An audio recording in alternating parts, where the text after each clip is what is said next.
years ago, we asked you what the most iconic four-wheel drives of the last 40 years were. Then, we built them and traversed across the Simpson Desert. We hit sand dune after sand dune, we scaled Big Red, and we even towed that very 40 series for hundreds of kilometres into Birdsville.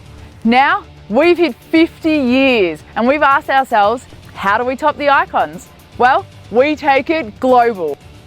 Throughout 2025, stay tuned to our YouTube and social channels to follow along as we hit the 5 iconic locations you nominated throughout Australia and 4 trips internationally. We're hitting the Vic High Country, Flinders Ranges, Cape York, the Kimberley, and then we're heading back to the Simpson Desert. ARB is an Australian company with our roots firmly planted right here in Victoria, where our Kilsyth factory still operates today. For 50 years, ARB products have been designed and manufactured for the adventure, and then we get out there and put them to work, tackling the terrain to the most epic spots around the world. We've left our Kilsyth head office and we're heading towards Mansfield with a quick stop off at the Paps to show the gang one of our favourite photo shoot locations. Entering the Paps now, Taylor, Charlie, shut the gate.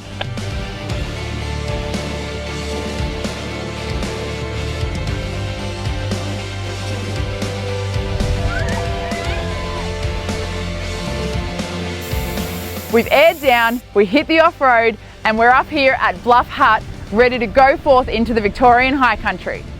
We will hit some tough tracks, we'll see more famous huts, and we'll cross many, many river crossings, and hopefully have a laugh or two along the way. For this week's trip, let's do a quick roll call. We have Andy Miller in the Grey 300, who owns 3 stores in Metro Melbourne, has been an integral part of the ARB family for many years. In the Sandy 79, Dan Rickens started with ARB in sales and has worked through multiple locations in the ARB brand for over 20 years and now owns 3 stores in Gippsland. Dan Bongard in the Ranger is our engineering manager for mechanical products and has worked specifically on the air locker for 27 years.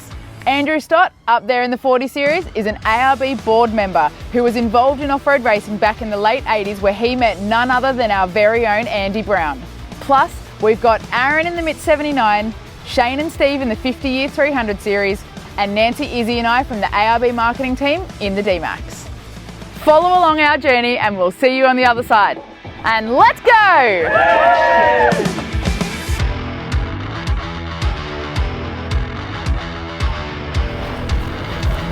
We've driven up from Mansfield and we're starting on Howqua track, heading towards Bluff Hut. Let's see what the day holds. Turning right up ahead, people.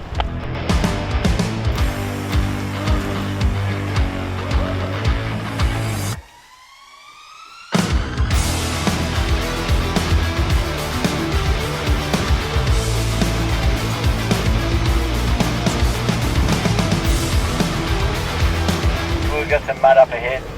Shane, can you give us some berries? A few mud puddles, a climb or two, and we're pulling up to Lovicks Hut, the second stop of the day.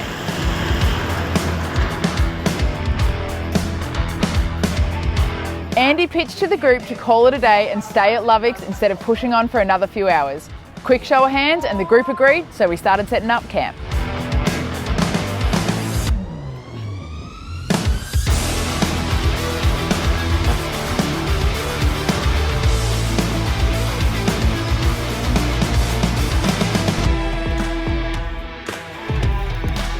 Pretty good.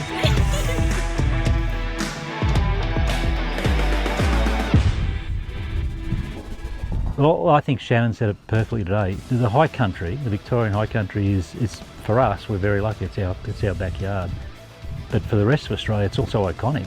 Everyone wants to come to the high country. It's the place to be, and it's endless. Absolutely great part of the world, and where else do you go where you can spend time with friends and family around a fire like this and spend the day in the cars traversing the tracks and having fun and river crossings, and days like today doesn't get much better, I don't reckon. The high country for me, I'm from New South Wales, Newcastle, and coming down here, it's one of my favourite places to come. You know, it's one of those places where I was saying to the girls today, I feel at peace up in the mountains in the high country. So, you know, one day I'd like to actually retire further down here. Well, did you all know that this hut behind us, Lovicks Hut, was built in 1960? Any guesses on what it was for? I'd probably say cattle. Yep, spot on. Like that. They used to bring people up here on tours and showcase people from Melbourne what the high country was actually like on horseback. On horseback. So think about coming up here in 1960 on horseback. Andrew knows about that because he's virtually horseback, isn't he? Yeah, well, that's right. 40 series. So I've got a few experienced people around the fire this afternoon. I've got a question to put to you. I had a customer come into our shop at ARB in Tarralgon the other day and asked what the first thing you would put on the car or what I need to go to the high country. What's the very first thing you would use? A winch was probably one of the first ones I said, with some really good recovery gear. I reckon air lockers. Air lockers? Yeah, all these tracks, you know, some of the gradients, they're pretty steep. Yeah. And if you can keep that slow, steady crawl up without getting yourself in trouble, you won't need the winch. So I'd go lockers before I go winch. Yeah, fair call. What if the snow's 4 foot deep? Well, then snowshoes maybe. Tennis rackets. And with the air lockers comes the compressor so you can air down. Yeah. You got a few bases covered, right? And when heading home, air back up again. What about, you need a bull bar then? Yep. To put your winch in. That's right. And what about a UHF to call for help? As long as they're within 4 kilometres of you. Yeah, that's right. And then you'll need a fridge. Yeah, full of beer, just in case you get just stuck. in case you get stuck. Yeah, that's right. And then Well, you up don't need a here fridge because you're in the snow. So Yeah. you put your beers in the snow. So Andrew, whilst we're both travelling up the front, we're travelling in very different vehicles. You're travelling in the 40 series from the Icons from the 40th year, and I'm up front in the brand new 300. How's it going up there through all those rough tracks? We're getting there. It is hard work. You know, I often say to people it's like driving a boat. It's the action, you're fighting the wheel, there's no power steering, and as long as you can hold onto it and keep your thumbs out of the steering wheel as it jolts around. Yep. But she's a great old vehicle. Yep. It was built in 1975, happens to be the year ARB started in 75, and thus we're here celebrating the 50th year. Have you done anything to it since its last trip? Shane, I washed it. That's good. And on the trip so far, the only issue we had a bit of a faulty indicator, which Daniel's kindly fixed for me. But the vehicle is fully ARB'd. Yep. It's bull bar, winch, it's front diff lock, rear diff lock, onboard compressor. It's impressive where it will go. So after 50 years, all we change is the light globe, we're okay. You're absolutely. And all the electronics are fine for you fancy vehicles. But I bet you don't have cooled seats in yours. I've got a cold fridge. Shannon, awesome day today. So what do you got planned for us tomorrow? For the viewers watching at home, we have actually changed plans and decided to camp overnight here at Lovicks Hut. It's a great spot and a really flat campground, so it makes a really good spot for everyone here. So we're going to be up nice and early tomorrow. We will head north through Pineapple Flat, do some river crossings, got a couple of tracks going on up there through Dandongadale, and then yeah, we'll make camp.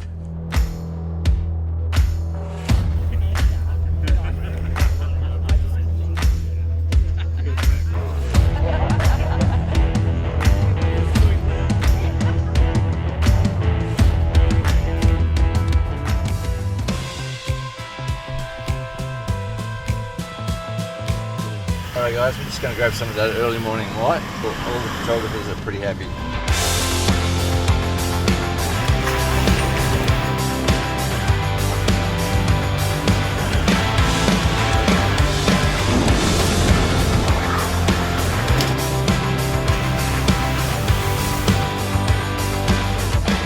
Okay guys, we're heading down into a 16-mile jet track. It's extremely steep, so definitely a low range first gear. You'd run into customers up here all the time, wouldn't you? Absolutely. In my previous LandCruiser that I had the ARB logo on the side, and you couldn't get away from anyone. They always found you, which is cool. You know, they'd come up and say good day, and you know, and they're telling you about their trip, and it's really good when you get back in the shop with them and plenty to talk about, and how'd the rest of your trip go, and what worked and what didn't work. I reckon I've been up here 40 times and rarely done the same track. Yeah, and different every time. Even if you do the same track, one time it could be snowing, the other time it could be muddy and wet or dry and dusty. You know what I love about the work trips is when you get back on Monday and all the stories come out and everyone's happy and having they've had a good time and a good weekend away and doing what we preach all day every day. Yeah, and everyone's in the workshop till late that night on Monday night fixing all the stuff they broke. That's right. So I was talking to Shannon earlier, mate, and apparently Blue Rags on the Carston Road, one of the most iconic trips in the high country. Yeah, I know. You would have done it a lot, wouldn't you? Yeah, I've done it a few times. We were actually out there about 7 or 8 years ago. We did a video with ARB, a We Get It video, which I think is on the website, that Mike took us up to the top there and filmed with the family, and it was a good bit of fun.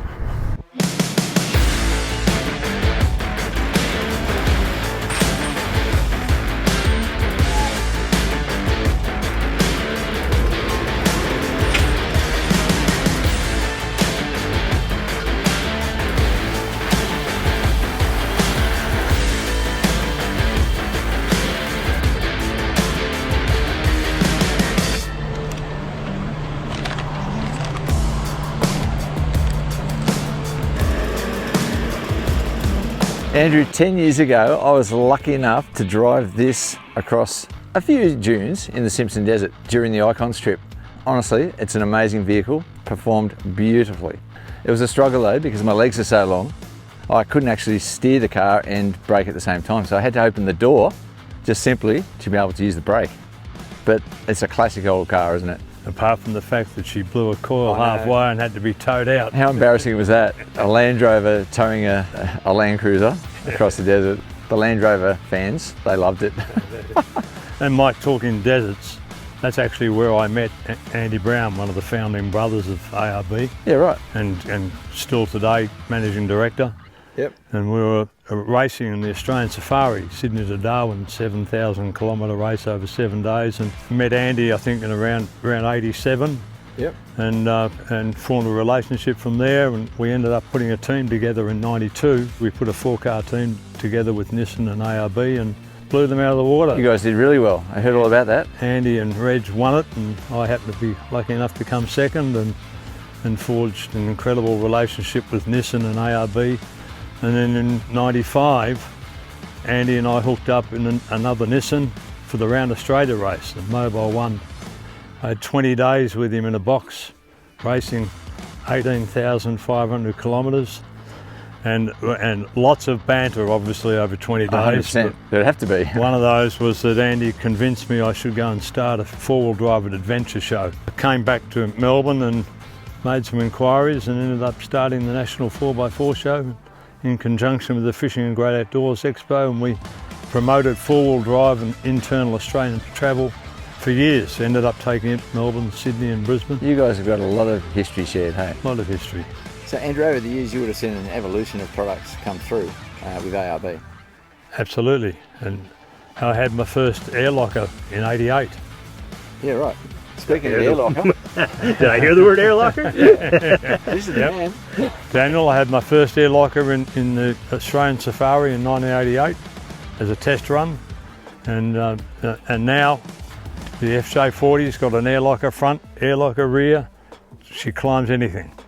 The evolution has to keep going. Like when I came in on the scene at ARB, there was no high-speed motorsport on air locker at that time. The big thing was rock crawling. So we came in and we were, picked up as a real niche motorsport product in the USA, because they worked out that if you crawl something with perfectly controlled wheel spin, you're not going to break the car. Somebody pulled out a stopwatch at one point during rock crawling, and it became rock racing, and that's what we have in King of the Hammers. And so the product's got to keep evolving to be able to keep up with what people can do. With what we were doing, you can pull them in and out at speed. Yeah. Disengage, engage at speed, on the run. We're evolving for motorsport. We know people need to be moving, they need to be turning, and we've evolved air locker to that point. We don't say not over this speed or not if you're turning the car or anything. We literally only say don't have your foot flat on the mat. Daniel, would you like to have a drive of the old girl? Oh mate, I would love to drive a historic classic like this. Well, I'm going to grab some shots.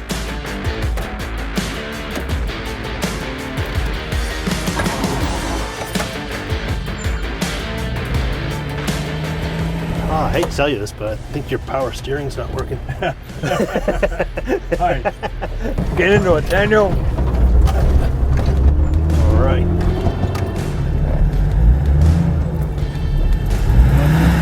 I'm stuck.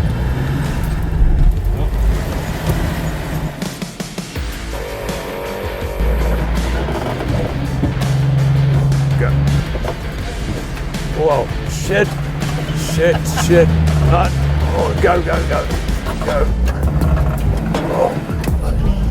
Go.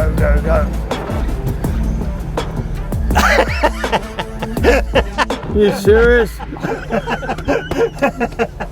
Daniel, that's some serious diff lock stuff there. Well, one wheel in the air, but we're not losing anything through that spinning wheel. The other planted wheel is still trying to crawl us up that rut. So. But at one stage I was looking at the left at the rut, which didn't look good. Yeah, I can just see sky over here, so. That was great, Daniel, but I think I'll drive from here, all right? No, I'm serious.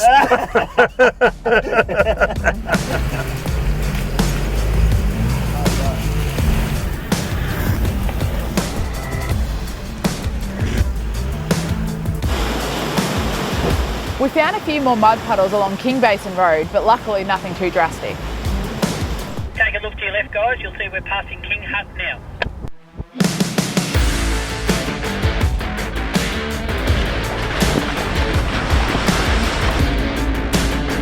Just up ahead, guys, there's this awesome river crossing, and then we are arriving at Pineapple Flat, which will be our lunch stop for today.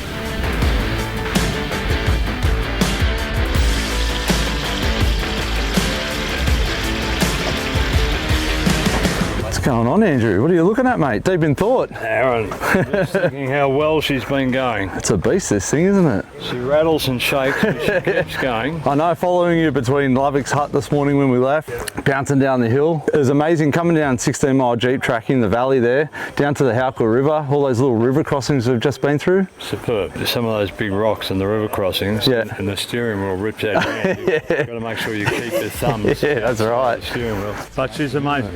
50 years old and still going along. I know, it's cool. Such an iconic car. Up in the high country here, a few little tracks that we've done this morning. To put my teeth back in.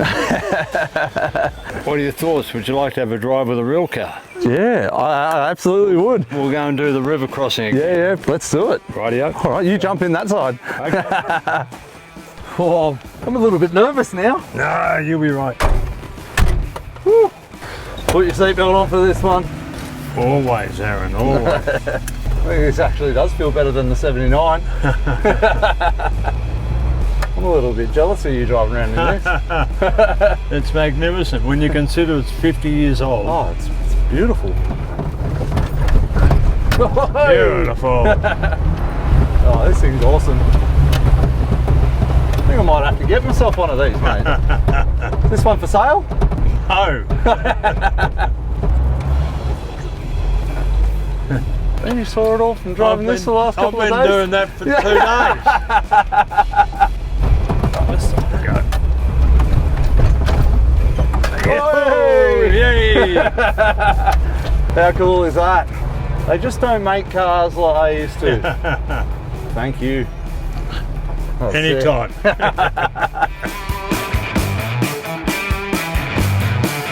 After lunch, we headed up Burnt Top Track into Wild Horse Gap Track, which was a rocky, steep climb. Bring it up, just watch this washout here, stay over the right-hand side.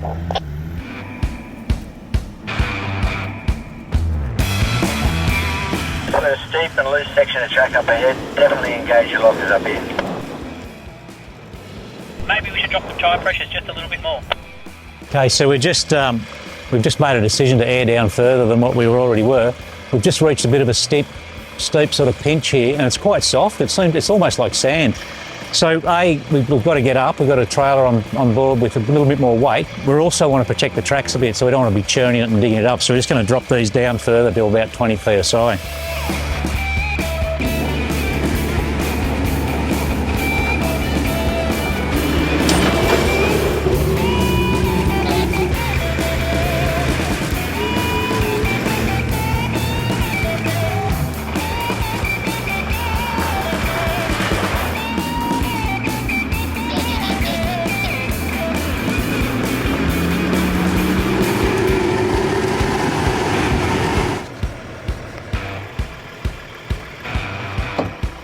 We've just found another hurdle. The 300 with the trailer's just got almost to the top, and it's just dug a little hole at the top, which is like a wheel chock. It's just not letting it go forward.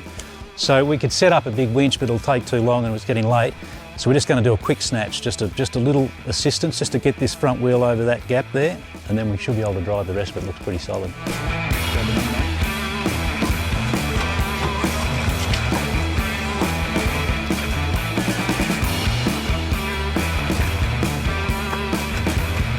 Good to go.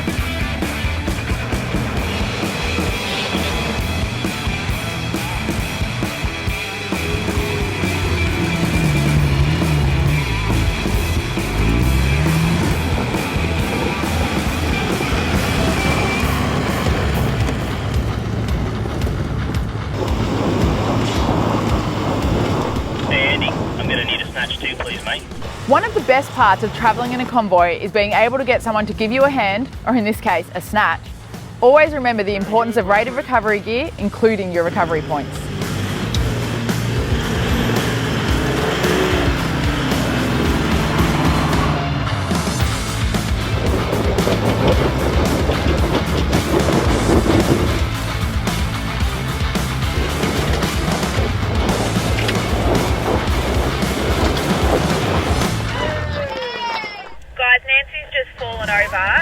I've got a first aid kit down here, but Steve, are you able to come down and help out?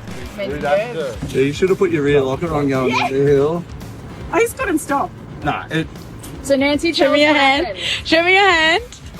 You need lockers in your car before you go to the big high country. Yeah, been going down. And then I got excited because I had FOMO. And then I went down the look, and then I was running down the hill and I couldn't stop myself. And so I went for a 6 and 8. Alright everyone, unfortunately we've got to get Nancy off for medical attention, so Andy and our car are going to head off now. You guys enjoy that sunset. Yeah, copy that, Shannon. Safe travels to you all. Andy, the girls and I headed off while the rest of the guys aired up and travelled via bitumen to get to camp for the night.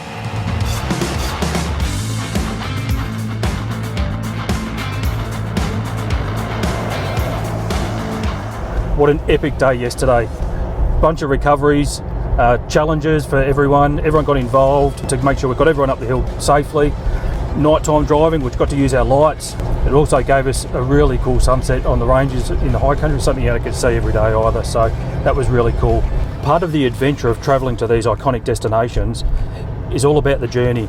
Travelling through these beautiful country towns, the scenery is amazing. Experiencing the hospitality and the scenery of these country towns is an adventure in its own right. After a quick top up in town, the guys hit the tracks ready to tackle an all-time favourite, Blue Rag Range. A big ticking noise or anything? You have? That'd be you. Don't worry about it, mate. There's been a noise in this thing all week. I was trying to play out because you were like, oh, there's a noise out of there. And there was this. Rolling around with your Pinot Grigio. We're on the Dargo High Plains Road at the moment. We are heading to my favourite destination in the high country, Blue Rag Range Track. So we're airing down to 24 PSI and the track conditions are pretty bad up there on Blue Rag Range at the moment. But that means it's pretty good because we love a bit of action. There you go.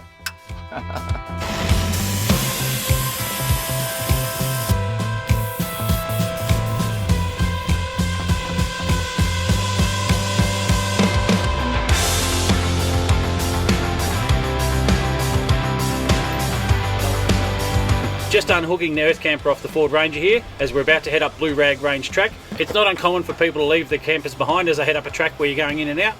I'm going to have a go with the other 300 with the 50th year wrapped camper on the back, so let's see how we go.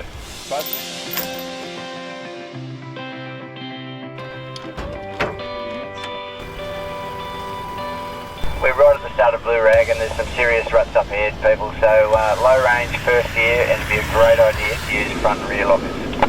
Copy that, got them all engaged.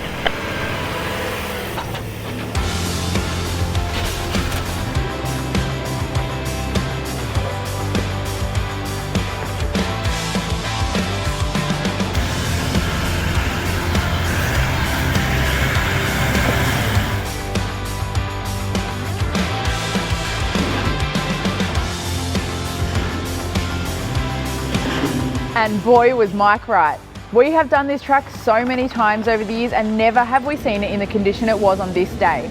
But with a lift and twin lockers, we're ready to see some action.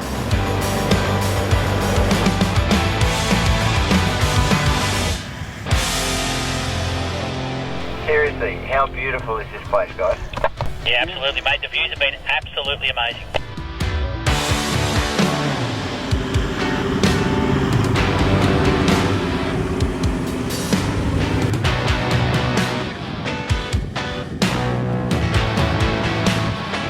Guys, this is really steep, but the 300's low yet.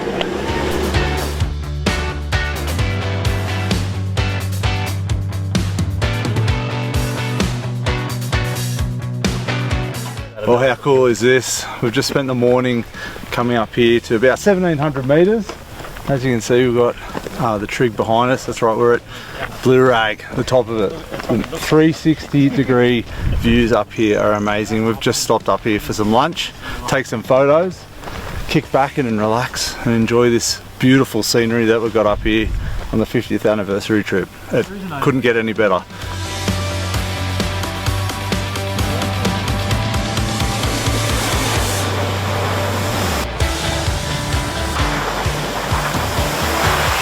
Is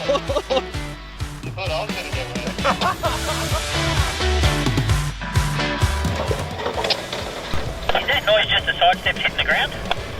Yes, mate, but they're doing their job, protecting yourselves.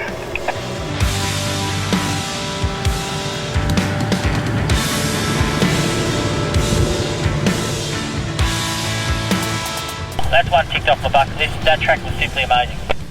We've got a bit of high range driving now, all the way through to our campsite.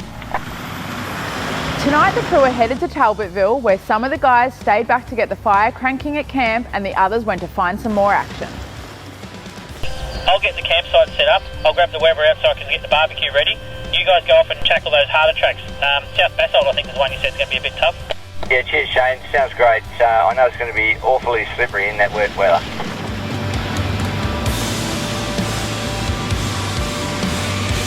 Hey, how nice are those little creek crossings on the Crooked River there? Yeah, magnificent, mate. They weren't too deep, which is nice. It's the high country, could go either way, to be honest. We're on this little side mission up the South Basalt track, and I've seen Mike just point it straight up the hill. How's that around the corner there? Good of a reputation, this track. It's a good one. Yeah, I might just sit back here and see what happens with you.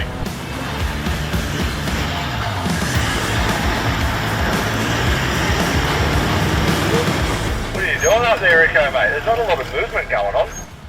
Yeah, well, to quote the man from Snow River, mate, I'd rather hold back the tide to tame the mountains, and this one's got me, I think. Yeah, right. Do you need a hand up there? Absolutely, mate. I'm going to need to run the winch, I think, mate. I've got some recovery gear in the back seat, if you wouldn't mind giving us a hand. Whoa. I'm going to owe you a beer. What are you doing? Oh, mate. You're in a pickle. Yeah, I reckon. Rightio, Awesome, leave it to thanks for him. your help. My shout when we get back to camp. Sounds good. Whoa. Whoop, there. Maybe I need a There's a winch. steep one. The ARB Premium Recovery Kit comes fully stocked, and in this case we use the gloves, tree trunk protector and dampener to ensure you can recover yourself safely. Tell you what, mate, you're making me work for it. Yeah, sorry, mate. She's a steep one, this one. There's your controller, mate. Fantastic, mate. Top job.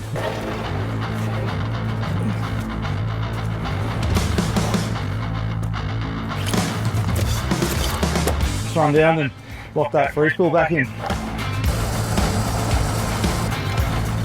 I reckon we're just about good to go. I'll get out of the way and we'll get you up here. Thank you, mate. Yeah, beautiful, mate. Yeah, beautiful, mate. Keep winching.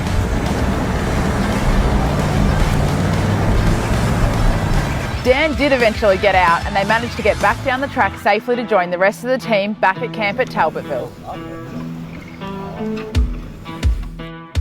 So how good was today, guys? We were sitting at the bakery this morning having our brekkie, talking about what the Blue Rag range track was going to bring. Yeah, mate, what a track. My first time doing Blue Rag, so it was an experience. One that I've always wanted to do as well. Yeah, me too. A stretch 300, the Earth Camper, all going up there in one go. So after yesterday's challenges, those tyre pressures from yesterday you gave me, bang on, mate, perfect, exactly what we needed. A couple of PSI, mate, goes a long way. It's worth getting that ride and spending the time. Yeah, absolutely, made a huge difference today, there's no doubt about it. Yeah, well, you barely spun a wheel, so yeah, awesome. Proof's in the pudding. So, Daniel, how did you go descending the hills with the rear locker on in the Ranger today? Really good, actually.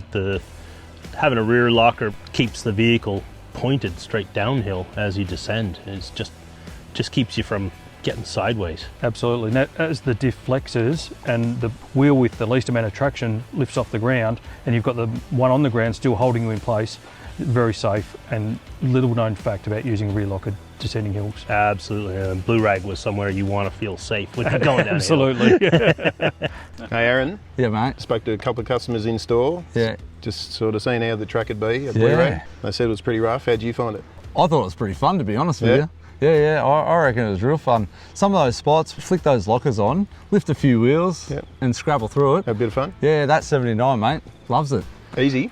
Yeah. In yours? Yeah. I was in the passenger seat, super easy. Oh, just sitting back in the 300, mate. A bit of luxury, right? So massive day today, up high across the ridge lines, but tomorrow's going to be absolutely epic. Yeah, heading across through some tough tracks, tough terrain, a couple of river crossings, heading out to Dargo, where we'll end the week with a beer and a real good chat about how the days went. Because you can't have a high country trip without stopping at the Dargo pub. I'm real keen for that one. Absolutely, cheers to that. Cheers to that, fellas. It's an early start as the guys pack up camp and get ready for an epic final day. We've saved the best till last with Billy Goat Bluff Track as the main highlight, but still a heap more river crossings to go, so there'll be plenty of action.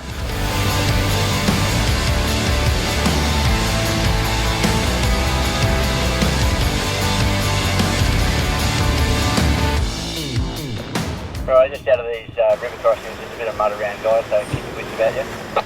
Yeah, copy that, mate. Sliding around a bit myself down here.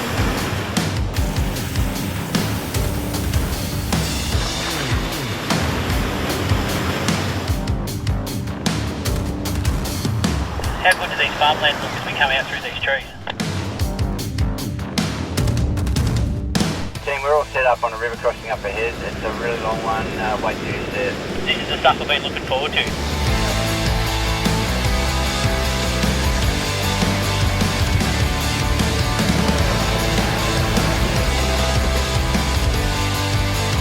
Here we are, finally get the chance to do billy goats. Shane, and you made taking a Earth Camper up Blue Rag Range yesterday look like a piece of cake, so today we're doing 2 of them, I reckon.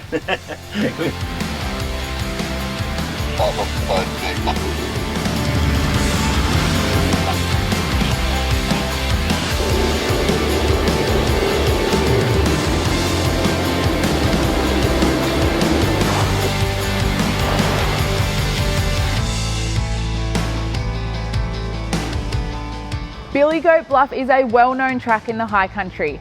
This time round it had been recently graded, so it was a relatively easy climb for the group.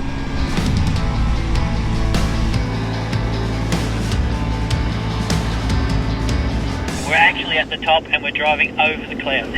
How good is this? Head in the clouds and wheels on the ground.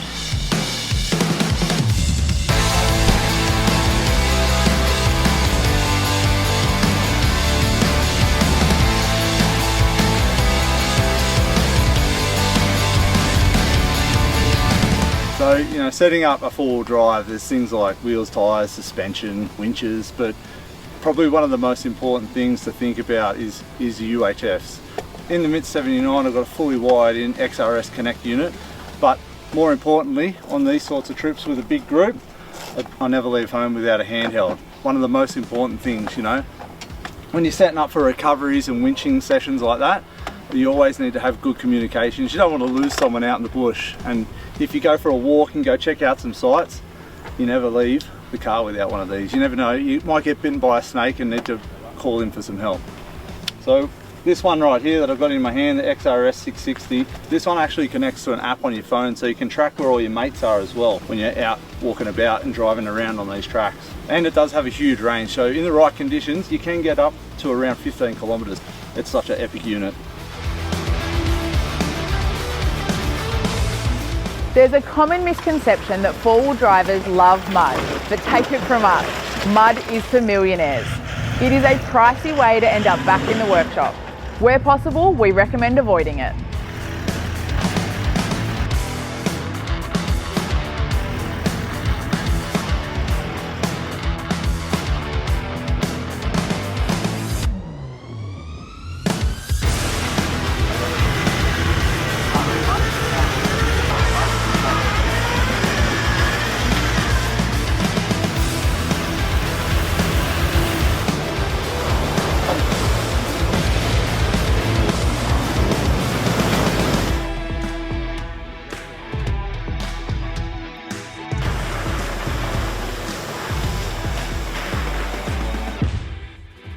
Guys, this section up ahead is extremely slippery, so take it real slow and be careful. Yeah, copy that, Mike. I've got my foot hard on the brake and it's just hanging on. Shane, we ran this track last week, but it's deteriorated due to the weather. I think we might have to find another way. Yeah, roger that. Is there another way around? It's not a good one. At this point, Mike's noticed Junction Spur track has eroded quite badly since we came through a few weeks earlier, so he's suggesting a quick pit stop to get the map out and look at the options. In this part of the countryside, it's always a good idea to bring a paper map with you so you can look at the bigger picture. I'm not too confident in my partner promise tonight. Mate, we'll see how we go. We'll give it our best shot. The detour took them onto Castleburn track, which can only be described as an absolute mud pit. From the recent rain, the track was full of puddles and bog holes, and it took the team far longer than expected to get through. There's a huge bog hole up ahead. I'm going to hop out and check it for depth.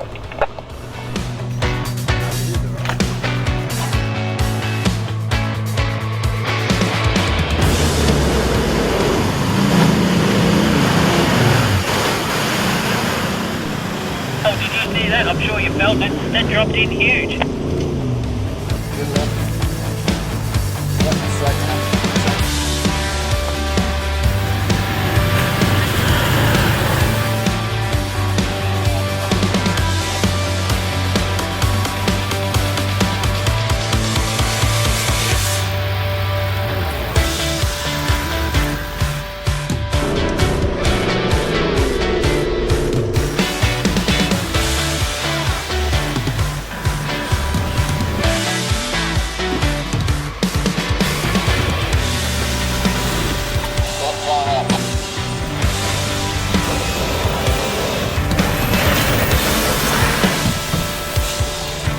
As day turned to dark, it became clear that the group were a while off getting to their destination, so they packed the cameras up and hit the road.